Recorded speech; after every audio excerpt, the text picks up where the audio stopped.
Masechta Psachim, Parak Aleph, Mishnah Aleph. The Masechta begins with the first chiyuv that applies as Pesach begins, which is Bir Chametz, eliminating the Chametz. This mitzvah, it says in Parshas Boy, Yud Beis Tezvav, Ach Bayem Arishon Tashbisus Armi B'Teichem. But on the first day, you shall eliminate the seor, which is leavened bread, from your house. The Chacham teach that the first day refers to the day before Pesach, which is Yud Daled Nisan. They also teach that the Torah is Mechayev the search, the bedika, to take place no later than midday of Erev Pesach. We are thus mechuyev before Chatzos on the 14th of Nisan to search for chametz in any place where chametz is brought in the rest of the year, and then to destroy it.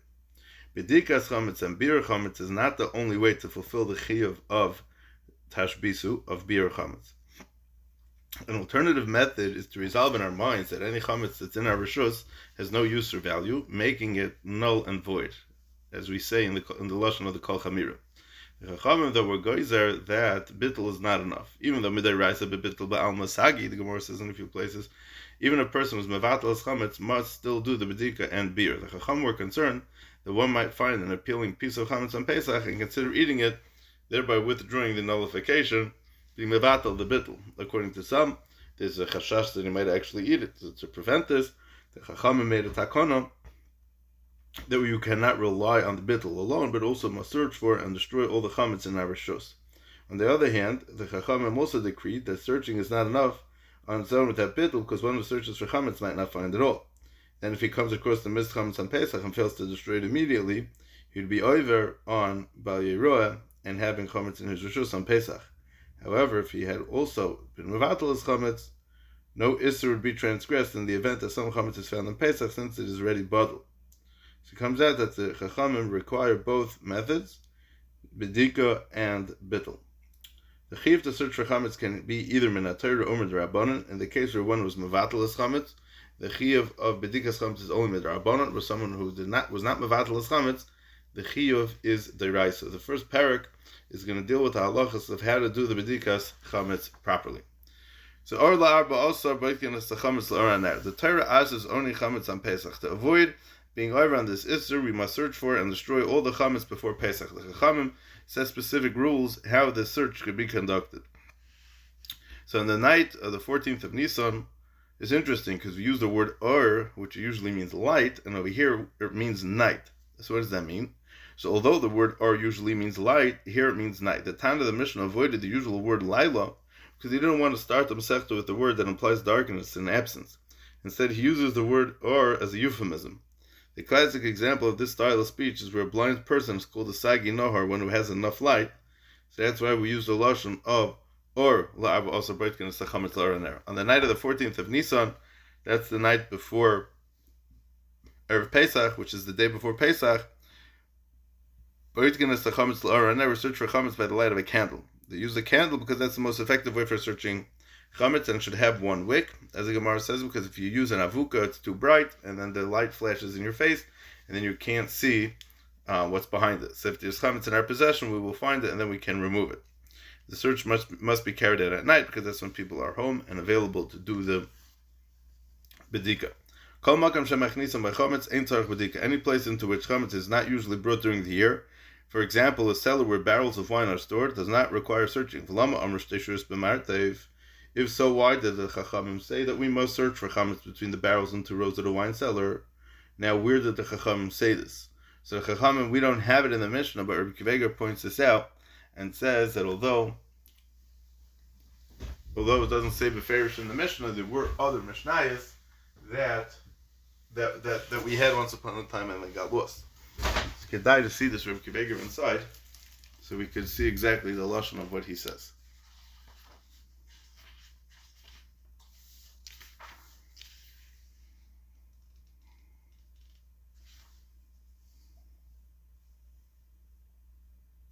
V'lama amru, Zok Rabbi Kiveger, b'sefer hakrisis kasav, shekodim Rebbe hoyu sidrei Mishnah, v'sham hoyu shonim beis shuras b'martev. The sefer hakrisis, the Rishon, writes that before Rebbe there were other sidrei Mishnah, and over there it mentions 2 shuras in the martev. Now it's interesting over here because he says ayin mashakosa begilyon sefer mesechtes kelim, where Kiveger mentions the same idea.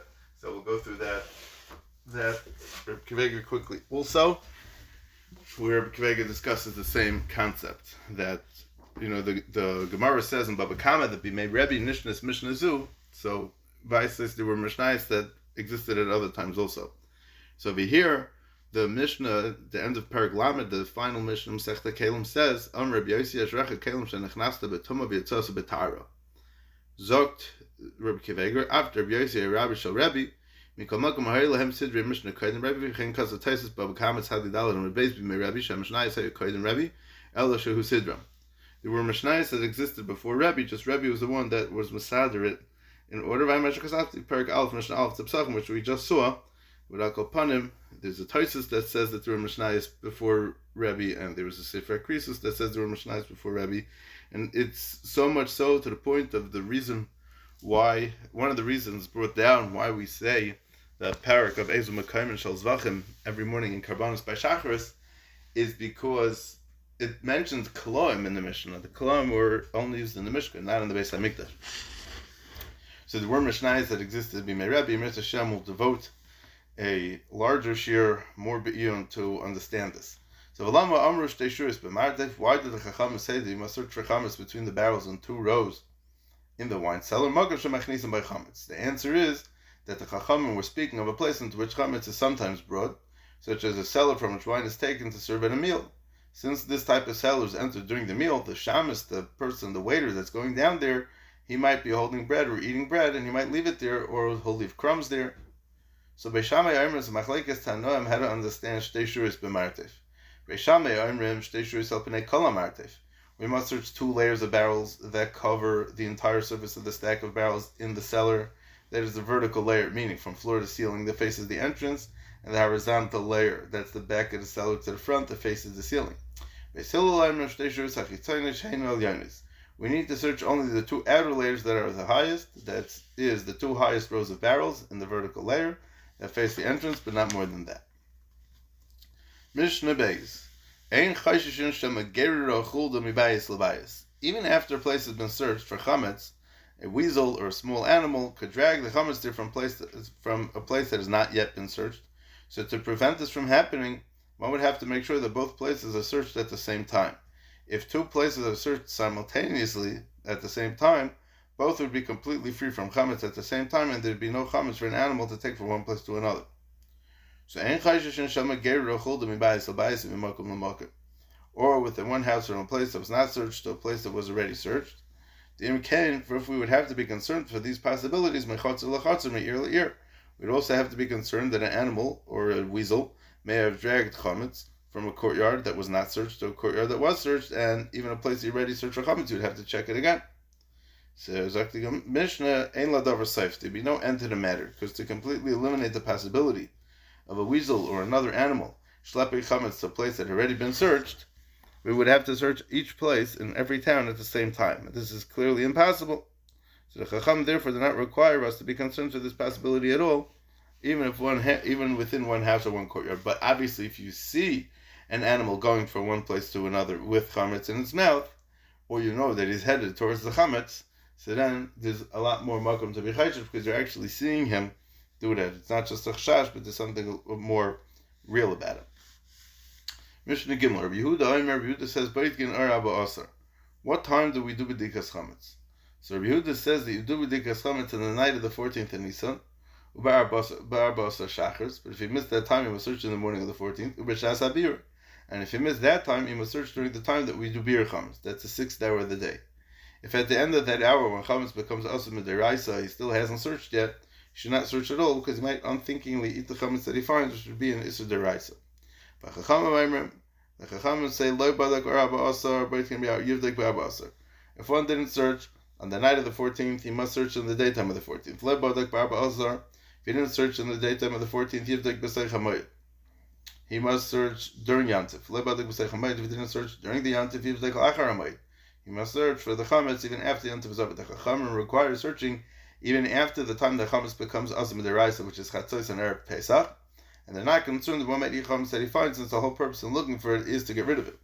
Furthermore, the Chachamim require one to search and do the bedika after the Yantiv. He didn't do so earlier because chametz that was in the rishus of a year during Pesach is also b'dabbanan after Pesach, which we know as chametz shavuot Pesach, as we're going to speak more about Arichas and Perek Beis.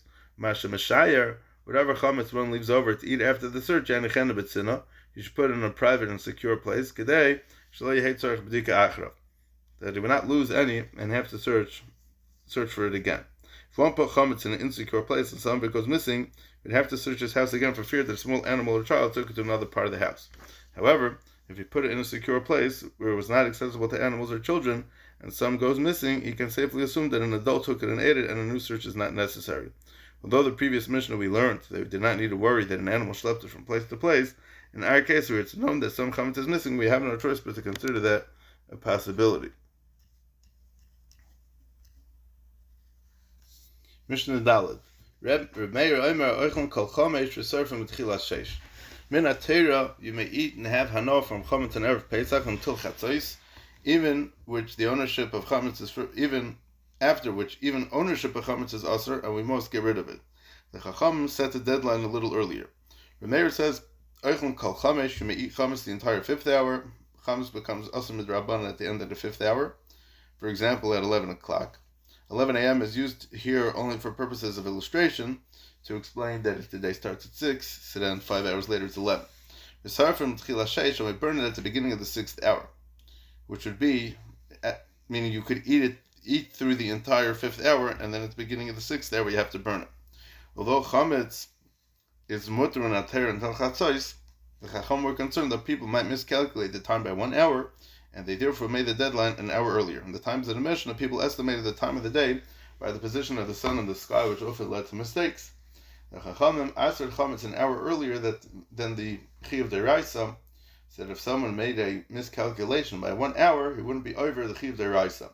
According to Rameir, a safety barrier, a gather of 1 hour was enough. It wasn't necessary to set the deadline 2 hours before Chatzos, because people were not likely to make such a great mistake. Rabbi Yehuda says that they would eat chametz the entire 4th hour. Chametz is permitted only until the end of the 4th hour, for example, until 10 o'clock if the day starts at 6. And you suspend for the entire 5th hour, being between 10 and 11. Chametz is suspended, which means that there's an intermediate state during the 5th hour. You don't eat it, but you're not mechuyev to burn it yet.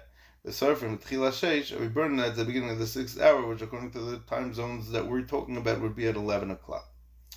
Now, in this time of Toilin, it's, meaning the svara is, because maybe it's going to be a cloudy day and you might make a mistake, and you'll think that the 7th hour is the 5th hour, but you still don't have to burn it yet, but you could still feed it to your animal. Aval shishis af bahano asur midrabanon, but in the 6th hour it's asur bahano midrabanon, because you might mix up the 5th and the 6th hour, as we spoke. So, in the halachas like Rabbi Yehuda, and that's how we paskin, it seems. Rabbi Yehuda said further, Shtei chalos, shel toida psulos munachos al gabe itztiva. What are we talking about over here? Rabbi Yehuda says in the previous Mishnah Dalet, that the Chacham, the Isser of eating chametz midrabanan, has 2 stages. Eating chametz becomes asur at the start of the 5th hour, and other forms of hana become asur midrabanan at the start of the 6th hour. Rabbi Yehuda brings a raya for his shita from a minig that was observed in Yerushalayim when the Beis Hamikdash was standing. Yeshtei chalish shel toida, 2 disqualified chametz loaves of a carbon toida were taken that morning before Pesach and were placed on the roof over the row of benches on the Gage Itztiva, on the Har HaBayis, as a sign for the people to see. As long as both loaves lay there on display, all the people knew that they may still eat chametz. Nitla achas toilin. When 1 loaf was removed at the beginning of the 5th hour, for example at 10 o'clock, they knew they must suspend their chametz, which means that they may not eat it, but they're not mechuyev to burn it. Nitl shteyan. But if both loaves were removed, his chilul kol am sarfen, everyone knew that that's when they must start beginning to burn the chametz. What does the toida have to do with anything over here? The toida is a carbon of thanksgiving, which is brought by a person who wants to thank Hashem for having saved them from a serious situation, such as serious illness, or somebody was in jail, or somebody traveled in Yamim or Midbaros. It consists of a shlamim and 40 loaves of bread. 30 of them are matzah and 10 are chametz. The toida may be eaten only that day that it's brought and the following night. Anything that's left over is nicer and must be burnt. So, we don't say Mizmor L'Soida in Erev Pesach for this reason, because you can't bring a carbon toida in Erev Pesach because you can't eat it after a certain point in time. Even if you have that many people eating it, it's still going to be a problem. Each year on the morning of Erev Pesach, a large number of Toida Karbanos would become impossible for the following reason. One is generally also to bring a carbon unless eating it will be mutter through the entire time that you have for eating it. So you can't bring it on Erev Pesach because you don't have the time that you need in order to eat it, to be marshmallow. So it was also to bring carbon Toida on Erev Pesach because the carbon part of the carbon could not be eaten after midday, after Chatzos, which is earlier than the end period, which is allotted for a carbon taida, because the carbon taida is that day and that night. And fine. So that's the concept of the carbon taida over here. Just interesting stam, a good idea to know, is that what's pshat that you have so many loaves of bread and you have such a short time period to eat it. You could have, usually a shlamim is 2 days and the night in between. So what's pshat? So the Netziv, amongst others, learned that the pshat is that this is the makar for Suda Seidah, that you invite everybody and you bring everybody together to bring this carbon, to be able to talk about the mitzvahs of Hashem, the nisim that Hashem did.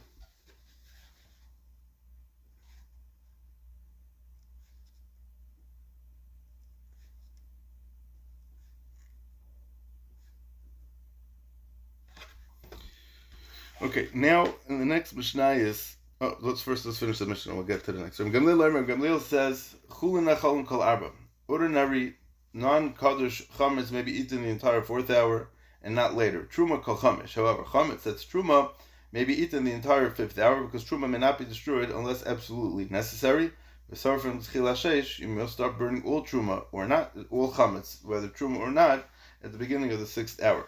In the case of ordinary chametz, Rabbi Gamliel agrees with Rabbi Yehuda that eating it becomes usher at the end of the 4th hour, which is 2 hours before the chiv deraisa by chatzos. However, Gamliel holds that the chacham were more lenient with respect to chametz or truma, allowing it to be eaten for 1 more hour so as to avoid having to destroy truma. Okay, Mishnah Vav. So from Mishnah Vav throughout the rest of the parak, which is really just 2 more Mishnayos, Mishnah Vav and Zion, leads us into a very interesting discussion about Tumah V'Tara. The Gemara has arichas about 7 blots or so, called the Sugya Rechanina Skana Kehanim. So I want to go through it, and hopefully we'll be able to explain things clear and speak out the concepts of Tumah and Tara that we're dealing with in this Mishnah. So, Rechanina Skana Kehanim Omer. Rechanina Skana Kehanim said, Mimem Shel Kehanim, in all the days of the Kehanim, so let's give a shtickle hakdama to the sugya, and let's try to break everything down to make it understandable and easy to understand. The following Mishnah is not about Hilchos Pesach. It was added here because it serves as an introduction to the next Mishnah's halacha concerning burning truma that's chametz in Erev Pesach. It's forbidden to cause truma or kachim to become tameh, which we discussed in Masechta Trumas. The Mishnah discusses whether it's mutter to add greater levels of tumah to truma or kachim that are already somewhat tameh. The next 2 Mishnayos, which deal with the Hilchos Tumah V'Tara, are difficult and require a certain background knowledge of the different levels of tumah. We therefore present this small akdama. There are 2 basic classes of tumah discussed in the Mishnah: things that are sources of tumah, things that create tumah, and things that become tameh by contact with sources of tumah. A source of tumah is called an avha tumah or avois hatumah, whereas the thing that acquires tumah from it is called a vlad hatumah, which is the secondary tumah, or the offspring of tumah. Examples of sources of tumah are dead animals of various kinds, and people with certain bodily conditions, such as tzaras, which the Torah says that they're kairos of tumah, they're avois hatumah. Examples of vladis hatumah are people, utensils, eichel and mashkin, that touched an avatoma. The most intense source of toma is that of a human body, a mace, which is known as avi avois hatoma. Although the lashon avi avois hatoma is not found in Shas, Ragapan and Rashi uses this lashon at least in at least one place, which hopefully we'll get to discuss at a different time what the makar this is.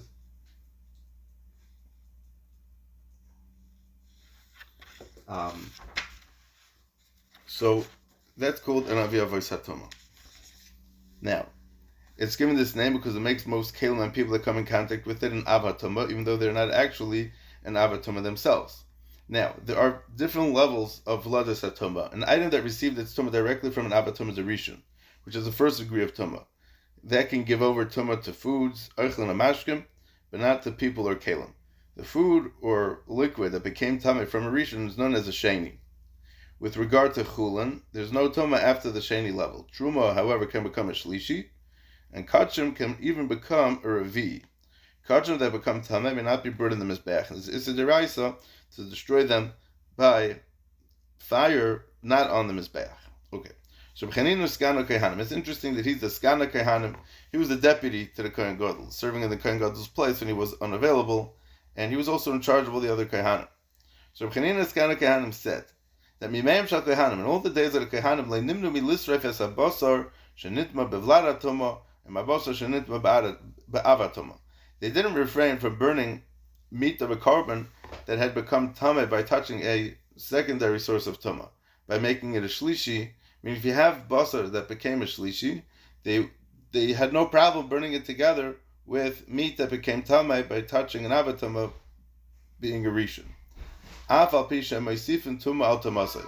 Even though by burning the two pieces of meat together, they were adding a greater level of tuma to the original kachim that they're burning. Even though by burning the two pieces of meat together, they're adding a greater level of tumah to the tumah of the first piece, because the meat that was a shlishi touches the meat that was a rishon while being burnt together with it, so the shlishi becomes a sheni, so you're raising the level of tumah that this piece of meat has. Nevertheless, the Kehanim in charge of the Beis HaMikdash didn't stop from burning such pieces together.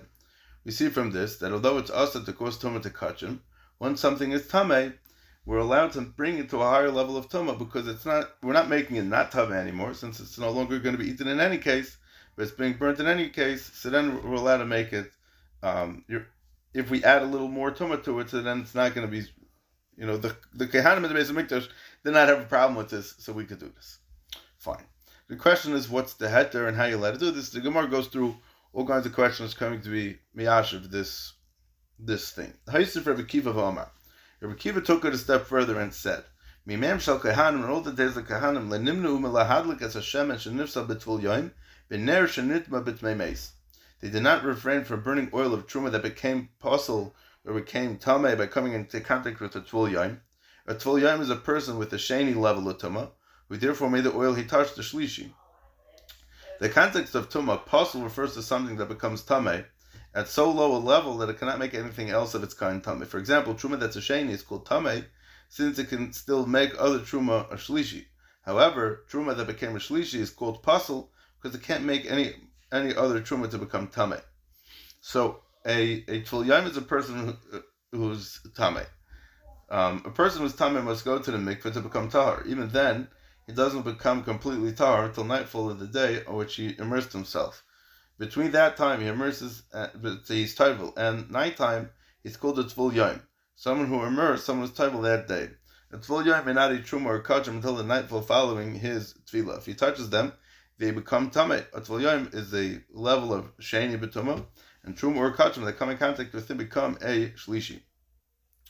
So again, if you mimem shal kehanim, they did not have a problem of lighting shemen that became posel from a tvul yoim. Again, we just explained that posel means that it came into contact with tumah, but because this thing doesn't have enough koach of tumah to transmit to it, so it becomes posel.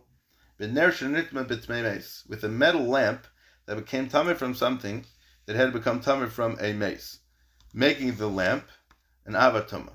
Aval pisha meisifim tumah al tumasai. So we're using the term lamp in the Mishnah is referring to a bowl in which oil and a wick are placed in and lit. So although contaminated truma must be burnt, it's mutter for kehanim to have hanal from the truma while you're burning it. For example, truma oil that became tameh may be used by kehanim for lighting an oil lamp. Most lamps in the times of the Mishnah were made of pottery, although some were made of metal. Our Mishnah is talking about a metal one, as we'll explain very soon. A person who touches a mace becomes an avatuma, and a person or kalim that touches him becomes a rishon. However, this is true only for klicheres, with regard to other types of kelim that come in contact with the mace, the Torah says a very unique halacha. The keli assumes the level of tumah of whatever it touches. If it touches a mace, it becomes aviyavos tumah, like the mace itself. If it touches something that's an avatuma, it becomes an avatuma. So the Mishnah speaks of a lamp that touched the person, a nair that touched the person who had touched the mace. By touching the mace, the person became an avatuma.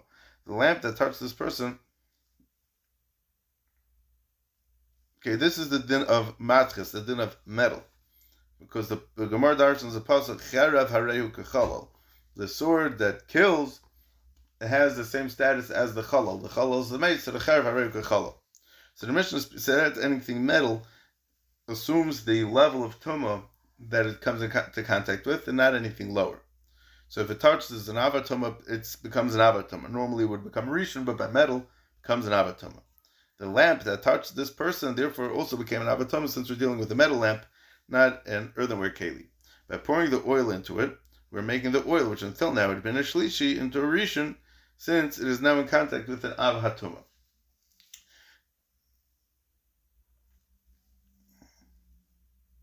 So there are some that hold that this halacha is not only by metal, but we're just gonna name that this is the halacha by metal and not by other things. Although there are shittas that hold that this can apply by other kelim as long as it's not klicharis. Klicharis is the shvachest of all the tumas. Okay. So what's the concept of aval pesha meisif and tumah al tamasa? Even though by doing this we're adding a greater level of tumah to the oil's previous level of tumah. After coming into contact with the tul yoim, the oil had carried only a shlishi level of tumah. When it came into contact with the lamp, which is an avat tumah, it became a rishon. So you see from this that although it's also to cause tumah to truma, it's mutter to make a rishon out of truma that previously had been a shlishi, since the truma is in any case being burnt because of its tumah. Rabbi Kiva is teaching here even bigger kula than what Rabbi Chanina's Kana Kehanim taught us. Whereas Rabbi Chanina's Eidos taught us that it's only mutter to raise the level of tumah 1 degree by making a sheni, by making a shlishi a sheni. Rabbi Kiva's Eidos is that it's mutter to raise the level of tumah by making a shlishi into a rishon. So the question is that, what's really the svara? Rabbi Chanina's Kana kind of said it this way. Meaning, they're not so much saying that this is what they hold. They're saying more that this is what they saw and how they were knowing in the Beis Hamikdash. Right? Mayim shel Kohanim, this is how the Kohanim would do things. So, obviously we're saying that if they weren't doing the right thing, then, obviously if we were saying that they didn't do the right thing, then we're not going to come and say that. But, I'll go upon them, that's a shmuz in and of itself. The Gemara does touch on it, I believe. Mishnah Zayin, so this is why we brought all these halachas. Amr Reb Meir midivrei lamadnu she'sarfen truma tahora im atzmei bePesach. We learned in Mishnah Daled that it's awesome midrabanan to have enough from chametz starting from the 6th hour of Pesach, which is chatzos, at which the time of the chametz must be burnt. Even truma that's chametz must be burnt at this time. So the Mishnah is going to discuss whether it's mutter to cause this truma to become tamei while burning it. Meaning, because you have to burn it anyways. So you could say, well, what's the difference if it becomes tamei while I'm burning it, right? But, because you're definitely not allowed to burn truma on a regular basis. The only heter is, it's not even a heter, there's a chiyuv to burn it because it's chametz. The following Mishnah discusses whether it's mutter to cause this truma to become tamei while burning it, and whether or not the Eidus in the previous Mishnah tells us anything about this question. The previous Mishnah taught that truma that's being burnt because it's tamei may be contaminated with an even greater level of tumah while it's being burnt. Our Mishnah deals with the question of whether truma that's not tamei, but is being burnt for other reasons, because it's chametz, let's say, may become tamei while being burnt, since it's being destroyed anyway. Is it mutter to make it tamei? So that's the question here. So Amr Reb Meir midivrei lamad, that we learn from the words of Reb Chanina and Reb Kiva in the previous Mishnah. Shesarfen truma tahora matamei bePesach. That when we burn truma that's chametz during the bir chametz, it's mutter to burn truma that's tahor together with truma that's tamei, even though this will cause the truma that's tahor to become tamei. Just as we learned in the previous Mishnah that you may burn truma and kachim that are tamei, and you may add additional levels of tumah to them while we burn them, because they're no longer fit for eating, no longer fit for achila. In any case, it must be burnt. So too, we may cause truma that must be burnt because it's chametz to become tamei as well. Since it can no longer be eaten, it must be destroyed. There's no isser to make it tamei. The reason it's forbidden to cause tuma or to truma or kachim is that making them tameh makes them not being able to be eaten, to eat it, since it's considered like destroying them, which is asur. So Reb Chanina testified that once the meat is tameh at some level anyways, it's unfit to be eaten by the kohanim. There's nothing wrong with adding higher levels of tumah. According to Rameir, the same svara applies to truma as well, that truma cannot be eaten for other reasons. For example, because it's asur, because it's chametz.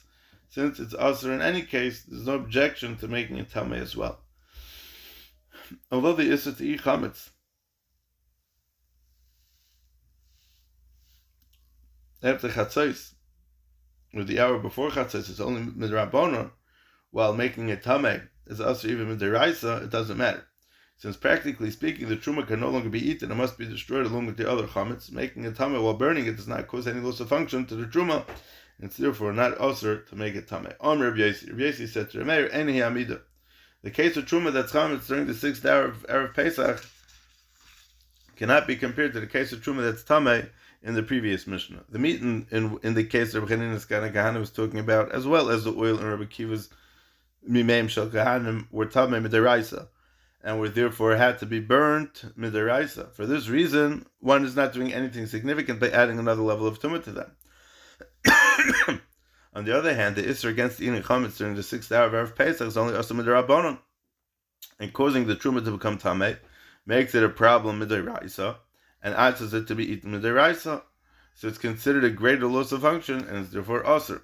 Rameir, however, does consider the two cases comparable. This is because Rameir understands the previous Mishnah to be discussing not tumah deraisa but tumah derabanan. As we mentioned, shlishi is the tumah of kachim. In the previous Mishnah came through touching a mashke that was a sheni. According to Rameir, a tameh liquid cannot give tumah to any other substance min ha-Torah, and the only way that the mashkin can give off tumah is midrabanan. So the shlishi meat discussed in the previous Mishnah was tameh only according to the Rabbanan. Nevertheless, Reb Chanina said that it's mutter to burn it with meat that was a rishon, even midiraisa, making the shlishi now tameh midiraisa. So it's a big chiddush. You're not only elevating the level of tumah, but you're elevating it from a level of tumah derabanan to a tumah of deraisa, and then you're destroying it. Meir therefore feels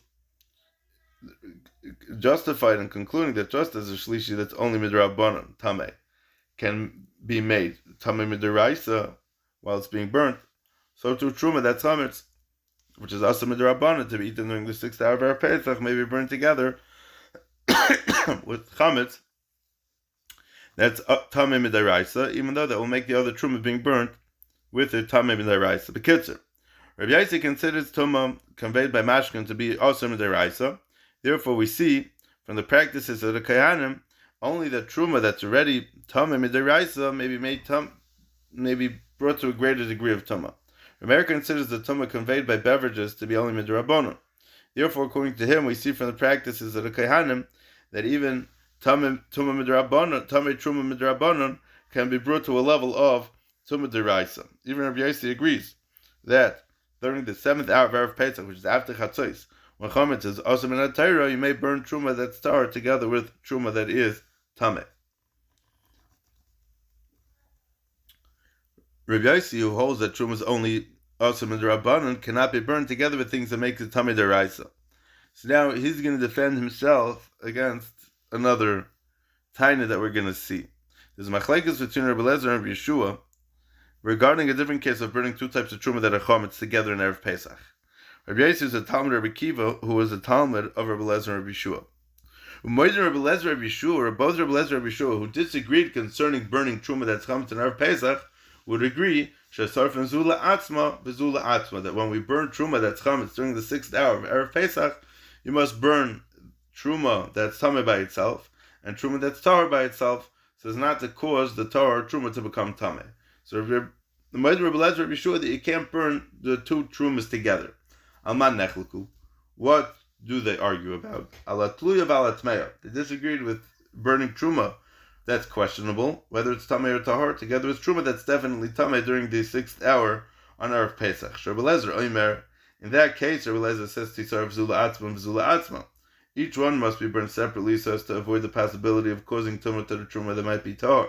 Rabbi Yeshua oimer. Well, Rabbi Yeshua says shtein ka'achas. You can burn both of them together. since the truma tluya, the questionable truma, might already be tamei and must in any case be burnt because it's chametz, then there's no isser against bringing it into contact with tumah vadai. Rabbi Yossi says that although Rabbi Shua is matter burning tluya, truma tluya, together with truma that's vadai tamei, even he would agree that burning truma that's definitely tar together with truma that's definitely tamei is also even if all the truma is chametz. So I hope we clarified some pratim over here, but it may be kedai to get more familiar with different. Happy supper's ready. Thank you. It may be kedai to go through some more ideas about Tumah V'Tara to just clarify what's what. And as we go through the Mishnayos, we'll pick up more and more of these halachas, Mitzvah Shem. I listened to it.